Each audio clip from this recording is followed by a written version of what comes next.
Well, I think the reality is this is a marathon, not a sprint. And what I get is, the best way really is to make studying a habit. So, Yeah. whatever time you have, you might not have that time, but you just need to build it in. You just need to build it in, whether it's a half hour, an hour, and just chip away at it because it looks overwhelming, but it's really not. So basically trying to maybe have a practice of time blocking, making this a part of your day-to-day routine, not something you just kind of haphazardly do throughout the week. Anyone, you all can do this, but just make it a habit. And I try not to talk about passing, and I don't mean that because passing is not something we can control, but Okay. I can control studying and Yes. learning. And so what I would just say to people are don't worry about passing. Just Yeah. do what you're gonna do, make a plan, work the plan, Yeah. and it's kind of unique to social work, but many people don't pass the first time. So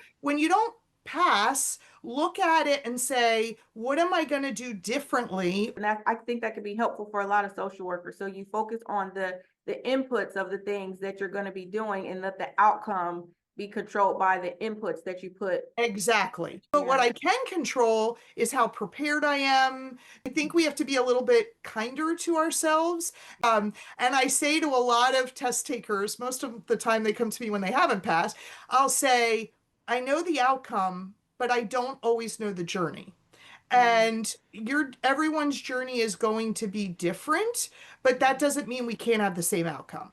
So I would just say, to your readers, or your viewers who are watching this, is that, you know, questions are fine, but I also, that's why I try to, like, in my, books and platforms and things like that, have also just, content so we can really brush up, study the book or the content. Right. You need to use all the time and you need to go slow. Most of Yeah. the time when people get the wrong answer, it's because they rushed, they missed a word. Mhm. If I know I'm going to be studying an hour a day or something like that, I don't have to worry, am I studying enough or I'm not, because I have a plan and all I'm doing is working the plan. I'm going to, so you're not worried about what you're supposed to be doing and I'm just following my list. As long as you are emotionally regulated enough to handle a no, then you can integrate that into your life and you won't be totally rocked or, have a full-blown panic attack. And I think the same principle can kind of apply for testing. The possibility is there, then you've already integrated that into a possibility, and then you're not so disappointed if it happens. Because if it wasn't a struggle, like I say during the test, we wouldn't have an exam. But Mhm. I also know it's not going to be easy. The people who might need the resources and the prep and the time the most are, sometimes oppressed and marginalized and have the least access. I get emails all the time, from people. Just, reach out to others who have done it and find out how they've done it, and you can do this.